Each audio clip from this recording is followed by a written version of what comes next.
head. Get up, get out of bed. Live, love, laugh, and be happy.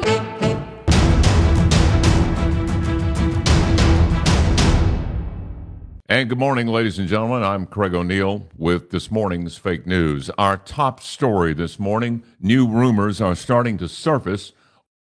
Presumptive presidential nominee Kamala Harris's pick for vice president. In just the last 24 hours, Simone Biles is being mentioned as Harris's top pick. Now, according to sources we just came up with for the sake of this joke, Harris is saying that Biles' ability to pivot, jump to emphatic conclusions, twist and turn and flip in a matter of seconds make her perfect for politics. No comment from the Biles camp because no one has asked, but that doesn't mean anything in the fake news industry. On a related note, tonight the annual Conspiracy Theory Awards will be broadcast live on Fox TV. Writers and theorists and internet trolls from all over the country will converge, vying for the coveted Donald Trophy, a 12-inch nut like you'd find at Home Depot with little golden wings coming out each side. The broadcast is expected to start at 8 p.m., and this year it's being sponsored by the makers of ivermectin and pillows. From Paris, over 200 French dentists have been called into the Olympic Village on an emergency basis to repair broken teeth. That's right. The habit of winning athletes biting their medals during photo ops is being given as the reason. Dentists are saying the repairs are easy and will require nothing more than a simple crown. The dentists will cap the teeth with either gold, silver, or bronze, depending on the athlete's order of finish. And from Paris, word that NBC's special guest correspondent, Snoop Dogg, is being considered for a Nobel Prize. The Nobel Committee cited the famed rapper for exhibiting the remarkable ability to make any white person he meets at the Olympics seem cool. The Arkansas Poultry Federation today issued a press release that Arkansas has been so hot this past week that chickens are laying hard-boiled eggs. So dry, the Game and Fish Commission has discovered crappie with ticks. The State Department of Agriculture reports so hot that emergency corn harvesting is being urged to keep up with what the heat is offering and to keep the corn from popping in the fields. And the oppressive heat is also being given as the reason those jokes bombed. I thought that pretty funny. In sports, in keeping with the new money-oriented spirit of college sports, football officials have come up with their own way to make extra dollars. This year, when announcing a penalty to the stadium and TV crowd, the referee is going to be allowed to do commercials. Here's how it works. Example, there's a penalty flag. The official comes over to the side of the field, turns on his mic, he's on camera, and he goes, personal foul, offense. And if you think you've had a personal foul recently because of a bad driver, then you need to call the law firm of Dewey, Cheatham, and Howe, where if we don't win your case for you, at least we're consistent. Officials plan to start as soon as possible and will be allowed bonus commercials if the play is under review. And, we've just been handed a note, ladies and gentlemen. Hang on. This is fantastic. The Saturday Morning Live News has been nominated for a Conspiracy Theory Award. Well, if we win, we'll be sure to post that Wingnut Award on social media.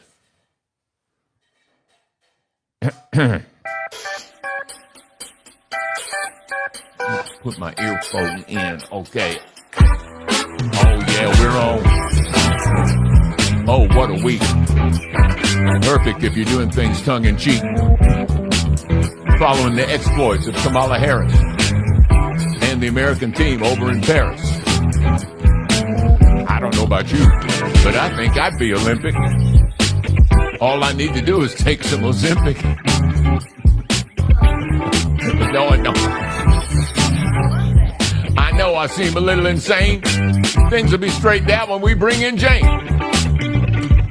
Boom! And good morning. Welcome to Saturday Morning Live. Let's see who we got here. We got Maria Judy Swicegood, as always, leading off the charge. Marianne Williams giving us an amen. Carol Ann Coleman, good morning. Herb Lair, live from the farmer's market. I'm telling you, Herb Lair is considerably older than me, and there are fewer and fewer people, Jane, that I can say are older than me. And the number, I don't know. no, the number goes down every day. Herb is so internet savvy. Pull up a chair, Jane. I didn't pull you up on it. Yeah, I don't know where I can put. And my he's at the farmer's stuff. market watching Saturday Morning Live. That is fantastic. I can't. I'm sorry, he's in Ferndale at the farm. I didn't know Ferndale had a farmer's market. Lots of places. Who else we got? Lori Plunkett, I love you.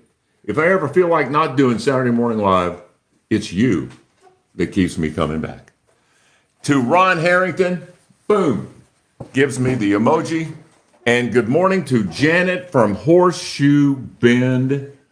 Oh my gosh, That's Jane, up the near Hardy. reach, the power of this show, it just keeps growing at leaps and bounds. I'm sorry. I keep looking at how everything's backwards over here. It is backwards. I don't understand. Should I bring in my big Guardian of the Forest painting and put it right? All in favor, say aye. Aye, sure. I posted it and Okay. I just thought it might be good All for right, you to that's see fine. how big that thing. I can hear it. I've got something I'm going to post. I want to show you all some pictures from a trip yesterday. I hesitate to bring this up. You may hear for yourself why in a minute. But anyway, this was Whole Foods yesterday at 10 o'clock with yours truly reading a book. And you see that crowd? Look at that crowd. Reading a book, reading My Ice Cream Face. It's a Dolly Parton book, perfect for 4-year-olds who are in the developmental stage, hyper-developmental. I'm telling you, when a child is 4 years old, the brain is just growing so fast, so much faster than the physical body. But we got to read a book. Kids loved it. Oh, my gosh, the wonderful children that came. And parents, you get extra credit. You bring your kid to a public read like this. Look at that. She's in pre-K and loving that story, and that's her ice cream face. I want to mention one little boy. Jane knows what I'm going to do here. No, I don't. Yeah, I do. You've heard me talk about this child. He is the one in the middle. He's the little boy in the middle. His family is from Louisiana. They moved here just recently. And they moved here and love Arkansas so far. The little boy's name is Asa. And the mother did not know that was the name of the governor when she named the boy 18 months ago. She did not have Asa Hutchinson in mind. Just named him Asa. That's a popular South Arkansas, Louisiana name. And that's that little boy's name. And the reason I bring him up, it was an interesting study in early ritual. Asa, at 18 months, he would, as I sat on the floor and read the book, he would go to his mother, and he would come back to me and sit in my lap. Oh, he's the one that did that. He did that, Jane, and he was not afraid of it at all. It was like he belonged there, and like he had already prearranged to do that. And I'll go ahead and confess, it made my day, because the kid was great. He was getting laughs, too. He'd go to his mother. I'd be reading the book. He'd come back and sit in my lap. Then he'd get up while I was still reading, go to his mother. Did he look at the book? No, he did not look at the book. Well, that's because he couldn't quit looking at you. Well, he didn't look at me that much. He just came and sat down. And that's what's so fascinating about reading to these small children, pre-K, is you just never know. They were playing with blocks when I first got there, and everybody seemed content. So You messed it up. no, I didn't mess it up. I actually went with them. And that's one of the great things about pre-K kids. You just go where they're going, and eventually, if you can, get that book in front of them and read to them. So, and it worked yesterday. So there you go. Can you hear me at all, or am I working? Oh, heck yeah. Well, I tried to put that painting over there of the guardian of the forest. That it's Bass Ackards, but that can you? I don't know if you can see it. Should I back up and hold it up, you're or fine. No, that's good. okay? I slept late again today, and so I didn't know what to do. So I think I'm. But you wanted to be up for y'all. Yes. That's my wife just woke up 10 minutes ago. No, she didn't. No, she didn't. I'm kidding. An hour ago. But we have a thing where we write in our morning pages every morning, and he brings me coffee in bed. Is that not the sweetest thing ever? Mm-hmm. And hey, we got a big week coming up because on Wednesday we will have been married 53 years, ladies and gentlemen. By the way, cousin Kitty Rubenstein is watching. Kitty. Hi, Kitty. We would have been married 53 years. And Kitty, you do not look older than Jane and me, for the record, because you've got my DNA in you. That's my hair. Somewhere. Well, but she ain't Cousin Kitty. She's not bald-headed, though, thank God. Marion Williams says this looks great, by the way. So what? I think all newscasts should have this as a backdrop, personally. Well, yeah, it's a lot. That's what made COVID fun. Mm-hmm. And then one time, a friend of mine said, "I just saw your hand creeping into the picture, straightening a painting while you were broadcasting." COVID has its own chapter in my book, which is coming out soon, I swear. What's that? That's a message that just popped up. Facebook. Uh-huh. Okay, well, I can't. People Obviously, reacting to the since video. I'm doing this, I can't see it. That's all right. Well, I was going to color, but I think you're out of time. But I've still got my new coloring page set. And last week when we were up at Hardy, I started coloring on one. And I picked out... Oh, yes. They're limited editions, so there's not that many available. So get them while you can. But they're available it's no longer janefhankins.com. Right. Okay, now wait a minute. You got to pause so my brother up in Libby, Montana, when he puts this on YouTube, can put the graphic at the bottom of the screen because he's so good at that. Here we go. And here it is. What it is. It's since someone stole my original domain name. Now you got to pause again. Okay, the true name of my website is The Imaginary World of Jane F. Hankins, which makes a lot of sense. And wait, take it down. All right. What am I doing? Okay. Oh gosh. Every Saturday morning we get to do the show. Anyway, I thought I'd start coloring that one. That's pretty complicated. All of these drawings, they're called adult coloring pages not because they're dirty, but or suggestive or anything like that, but because the skill level is not like your normal coloring book. Melanie you can Gifford see there's a lot of stuff going on in there. Melanie Gifford of Morrilton, you're under oath. You have to... I was either going to do that or the farting floating pigs. Your directive is to tell everybody about these pictures. Okay. But I would say, maybe 12, 13 years old would be about the youngest that could paint it. Color it. It just depends on how skillful you are at that age. The colorist is. Do you call them colorists? Yes. And back when I had the books and I had a publisher, I was selling coloring books all over the world, and I can't believe there are so many talented colorists out there. And I'm really sorry I can't ship them overseas. Jane would hear from Australia and Belgium and England and Debbie Palucci was one of my favorite. She's in who? Debbie Palucci from from Italy, Australia. Australia. No. Yeah. You think Palucci? May Brox from the Netherlands. I love them all. I just can't afford to do shipping overseas at this point. And then somebody asked me yesterday if I was selling T-shirts again, and I haven't done that in like 30 years. But I did paint when I started to wear my Eclipse T-shirt. I don't know why, I just love wearing that one. But that was a one-off that I painted myself.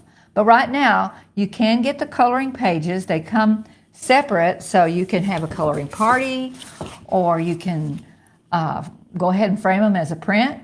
You do whatever. But the books were made to be able to tear them out, so I'm saving some money for all of us by just having them printed off on really good paper, and you get a coloring set. How about that? So I'm not going to have time to color anything, am I? No, I don't think so, because it's people got things to do. They don't have time to sit here and watch you and me chat about our lives. They've got lives too, but we're hoping we contribute, especially creatively, coming from Jane. Well, I want to spread some joy. That's it. That's what my social media is about. That's what my art's about.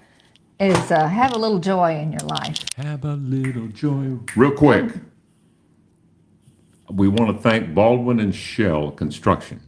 They've got projects with schools all around the state, which makes them a perfect partner in Craig's Reading Road Trip, and they are sponsoring it this year.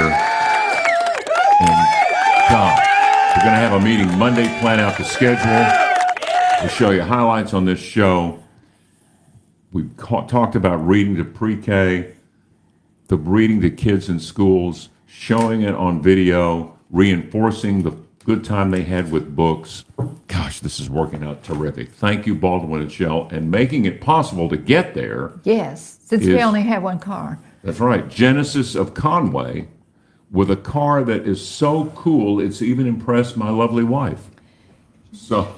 And you gave it a name. And call you it have Jenny. And you wouldn't quit showing off how, look, it can pull out of a parking space all by itself. And I'm going, You can stand outside the car. We ought to do that one morning on Saturday Morning Live. no, it's okay. To show you how you can control the car standing outside the car.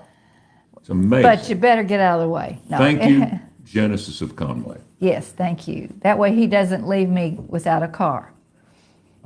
By the way, before we go, Alice Housley says, I do love my coloring books. I ordered them from you. Thank you, Alice. I hope you have pages. Alice. Now it's pages. It's pages now, Alice, but you're the first person to leave a message that's gotten the applause button Thank off of you. my little box. Well, I appreciate every one of you who have ordered some. There you go. Finally, we close with this. I got it wrong. Last week, I predicted that Donald Trump would never debate Kamala Harris. He still won't. Jane thinks he still won't, but there is now a movement to stage a debate, not on ABC television, which was it was originally planned with Donald Trump and Joe Biden. No, now the Trump camp is asking that there be a debate on Fox TV. I don't think you can do that because there's a special committee that arranges presidential debates and makes the rules, and they agree upon it, and you can't suddenly change the networks. I can see why he would want to, but I think that's just another way to get out of it. Nevertheless, the ball is now in Kamala's court. No, it's not. It's in... Well, the ball has gotten into the court, and her response should be, but she's been talking tough all week about debating Donald Trump anytime, anywhere. If I was a political consultant, I'd just come at Kamala where it's going to be accepted or not. I would simply have her say, yeah, it's on. If this is the way it can be approved, it's on. That's what I would say. And as she says, if you got something to say about me, you say it to my face. So there. How about if you got something to say to me, you say it to my Facebook? Nah. Nah, doesn't work? Nah. Oh, they're playing us off, sweetie. Oh. They're playing us off. It's like an award show. I colored as fast as I could. Unless you're at the Conspiracy Theory Awards, which I think is a thing. It should be. Thank you for watching Saturday Morning Live, being brought to you by Walnetto Arts and Entertainment, where imagination is with us 24/7. Go America! Oh, and how do you do this? It's so opposite.